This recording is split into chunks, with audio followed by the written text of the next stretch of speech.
And emo says, I do it just so it could go away. Is that bad? You do what? OCD? Yeah, that's compulsion. If you have some kind of obsession that you feel like you gotta wash your hands 10 times, or you touch that light switch and then you do it, it's because you believe that if you don't do it, something bad will happen. It's all fictitious, all illusions. But you do it because that kind of makes you feel balanced. You've created that.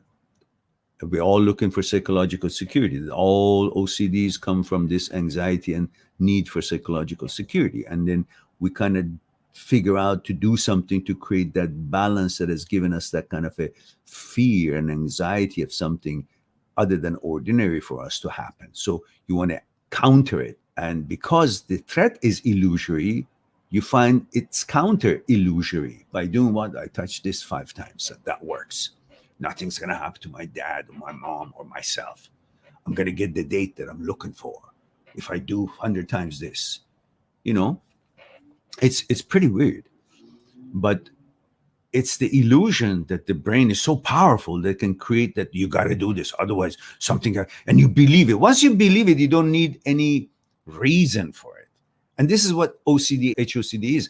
You get into the position of believing what the brain suggests. And for that reason, you're doomed because you're not looking for any evidence.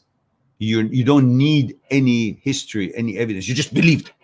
Just like somebody believes in something, they don't care for anything, scientific or anything. Just, I believe it. That's how it is. Well, how? What?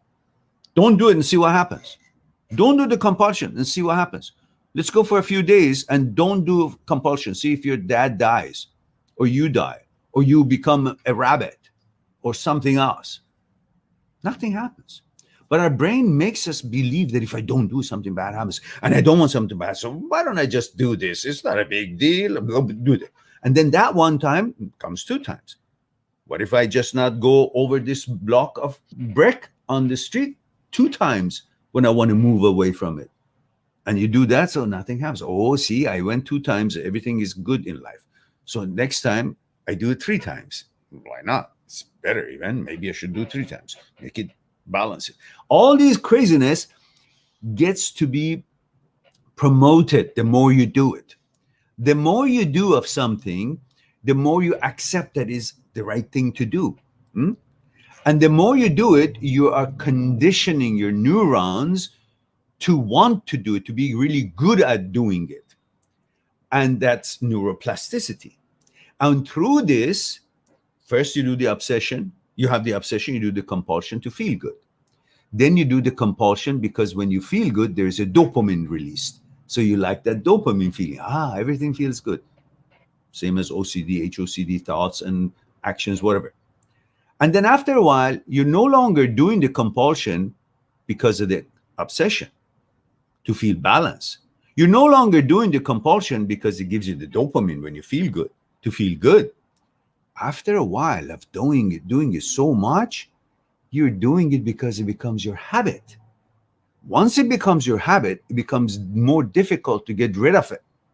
Then you have to associate it with the health hazards that this habit gives you. Then you focus on the health effects of it on you, and then you try to get over it. But it becomes more difficult. So you got to clear your head about this whole bullshit of OCD and HOCD and all the substance of OCD and ignore it altogether and live your life. So free your brain. You got to retrain your brain not to fall for this bullshit of the illusions of you got to do this to have psychological security. While you're convincing yourself, believing that it must be done, that is turning this whole obsession for compulsion and then getting dopamine into habit. And when you study neuroscience of habit, then you're in total shit. Becomes difficult to get rid of it. So break the habit. Nothing happens. If you touch the light switch, 10 times in order to feel good and feel everything is balanced, well, next time just touch it 5 times. See what happens. See no change. Then after a while, you just touch it 3 times. You see, nobody dies, nothing happened. After a while, touch it just once. Still all right. And after a while, only touch it when you need to, like when you have to turn the light on or off. You still will have some glitches here and there because the brain is still is work in progress. The brain is still work in progress. It's not completed, only 40,000 years old. So you may glitch into it back and forth, but constantly try to get out of it. And after a while, you recondition and retrain your brain through rewiring it because of your behavior and the way you've been training it and behaving with it and ignoring with it, whatever the OCD or the subset of it is. And then that becomes the program of your neurons. Your neurons would be programmed and conditioned to be good at not doing OCD. Now you're training it to be good at doing OCD. The more you do it, the more neurons become expert. And that, like the more you play piano, the better piano player you become. Why? Because the more you do it, the more neurons create bridges between the two ends of them, the receptors. So it passes that information to make you good at playing piano. But when you don't play for a while, the neurons become dormant. The bridges between the two neurons are not passing any neurotransmitters, any information. So what happens when you sleep, brain shrinks about 60%, and the glial cells go and find the bridges that are not useful anymore. They mark them with CQ1 protein.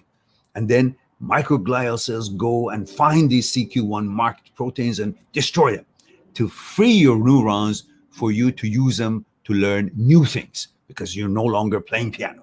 So same thing. When you don't do these sort of thing, those neurons that had made you very good in being OCD, in having OCD and complying to it, HOCD or any subset of OCD, they get marked, they get destroyed, and they rewire themselves through neuroplasticity, and they make you good at not doing it. You become strong that way, rather than the other way around. All right. Let's go on to